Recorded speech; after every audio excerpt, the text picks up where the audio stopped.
All right, cracking splash on the front of the telly, Damien Tomlinson. The headline, of course, bitter pill. Coroner calls for testing at festivals.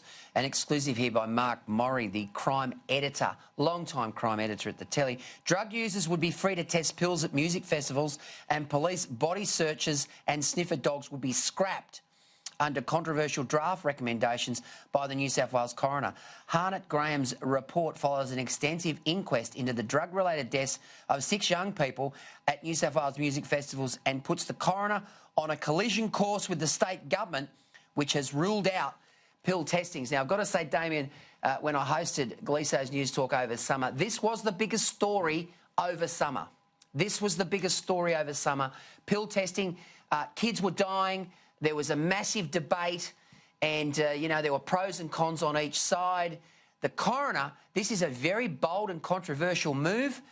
Gladys Berejiklian at the time said she was not in favour of pill testing.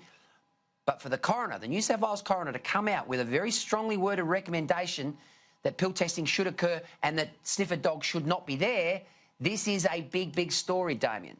It is big, and having someone in that sort of authority recommend those types of changes which fly in the face of the government's position is going to be controversial no matter what issue it is. And this one is particularly concerning. I had the pleasure of, or the honour of editing an edition of the Courier-Mail over Christmas, and it was on one of these unfortunate days when one of these kids was found dead at one of these festivals. It's always going to be a huge issue, but and whether you agree with it or not, legalising drugs, or if we roll over and just assume that kids are going to take drugs and we should just try and protect them as much as we can. My real concern is that that music festivals need to be about music and not about drugs, and I wouldn't ever support any program that melds the two together, where you're sending your teenager off to listen to some music, just like we used to, but there's an assumption that they're just going to come home off their face on drugs. Scott, senior police and cabinet are expected to oppose this report from the coroner.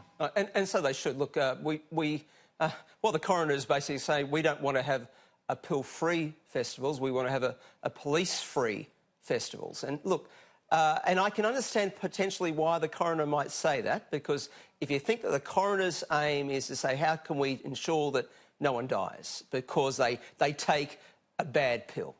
Well, all right, then we're going to do that by making sure that all pills can be tested, and if you've got pills there, the police aren't going to worry you at all. That's what the coroner's basically saying there. But the reality here is, in terms of society and community expectations are, no, we don't want kids taking pills at these festivals, and as Damien just referred to, I mean, often these aren't music festivals, they're drug festivals with a bit of music thrown in on the side.